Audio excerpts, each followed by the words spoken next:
Beberapa bulan yang lalu, pada akhir tahun 2019, ada hal yang buruk yang terjadi di Cina.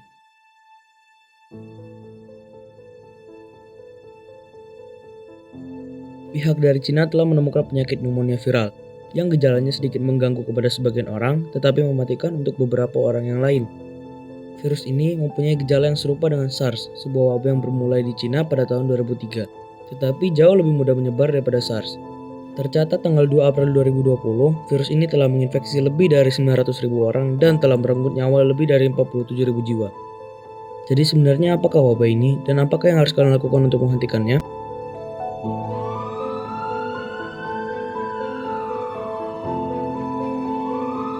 Across France, 100,000 extra police are enforcing a lockdown which extends beyond the streets and into the home of every citizen.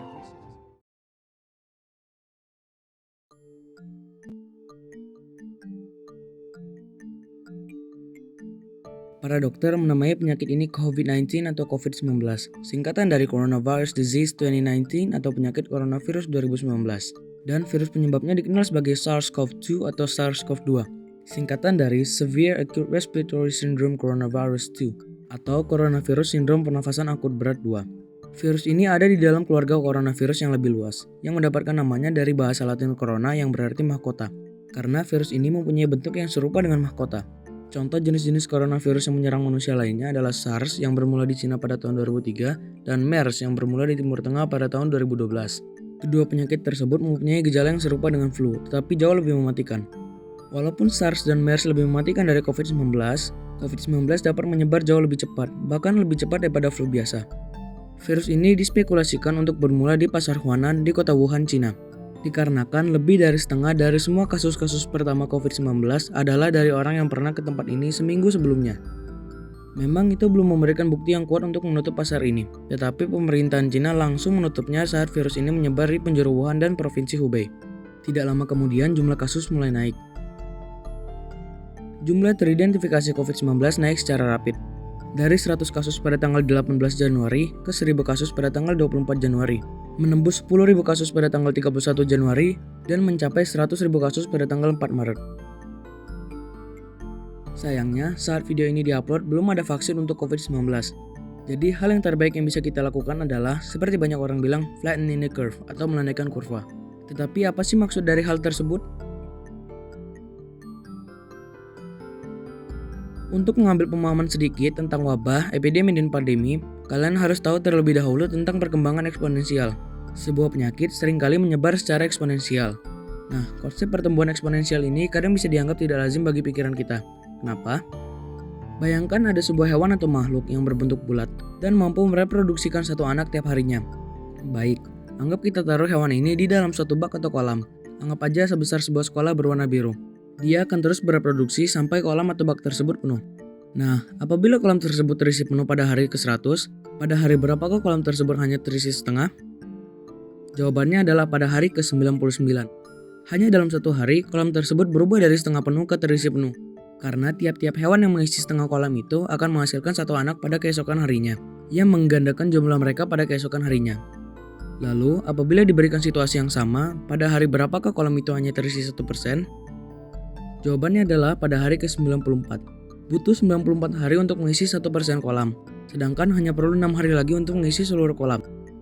Itulah pertumbuhan eksponensial, dan ini adalah salah satu masalah utama dengan penyakit. Rasanya sebuah penyakit bergerak lambat, sampai tiba-tiba banyak sekali orang terjangkit dalam waktu seketika.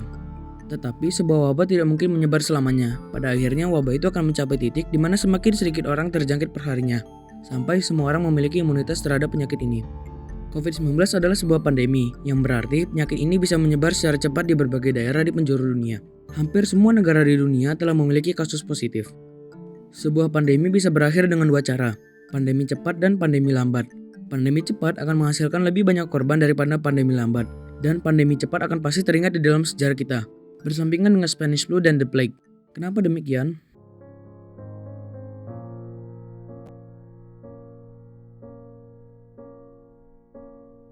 Pandemi cepat terjadi apabila banyak orang yang terjangkit secara seketika.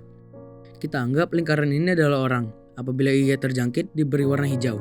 Apabila sembuh, diberi warna biru. Tidak semua dari orang yang terjangkit COVID-19 akan pergi ke rumah sakit, tetapi pasti ada. Anggap ada satu rumah sakit yang mampu menampung 20 pasien per harinya dengan 20 kasur. Apabila tiba-tiba banyak orang yang terjangkit, akan ada lebih banyak orang yang perlu ke rumah sakit per harinya daripada jumlah kasur yang dimiliki dan jumlah orang yang sembuh dan keluar dari rumah sakit per harinya. Ini menyebabkan banyak orang yang tidak terawat, yang berarti akan lebih banyak orang yang meninggal karena tidak mampu dirawat.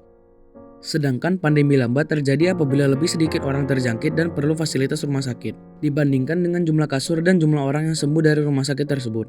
Ini berarti lebih banyak jika tidak semua orang yang memerlukan fasilitas rumah sakit akan mampu dilayani oleh rumah sakit tersebut, yang berdampak lebih sedikit orang yang meninggal. Apabila visualisasi tersebut kita jadikan grafik, maka akan menjadi grafik yang mungkin kalian sering lihat di berbagai situs.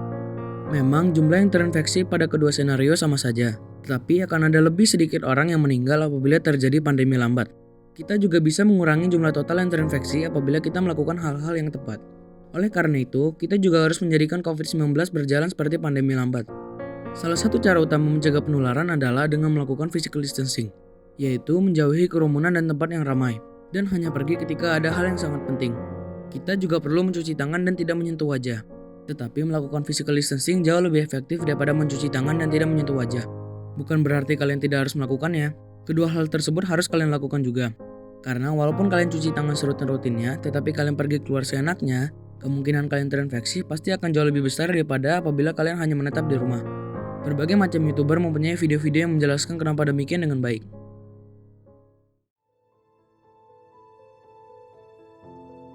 COVID-19 adalah penyakit yang berbahaya. Kita tidak bisa membandingkan penyakit ini dengan flu biasa. COVID-19 jauh lebih berbahaya dan mudah menular. Kasus positif COVID-19 terus bertambah tiap harinya. Jadi kalian juga perlu memantau perkembangan wabah ini dengan bijak. Pandemi ini bukanlah sesuatu yang kalian perlu remehkan, tetapi kita juga tidak boleh sampai panik gara-gara wabah ini. Tentu, wabah ini bisa menjadi salah satu wabah terburuk yang pernah tercatat. Tetapi jika kita semua tidak terkecuali mengambil keputusan yang tepat dan melakukan hal yang tepat, COVID-19 akan menduduki kursi yang diduduki smallpox.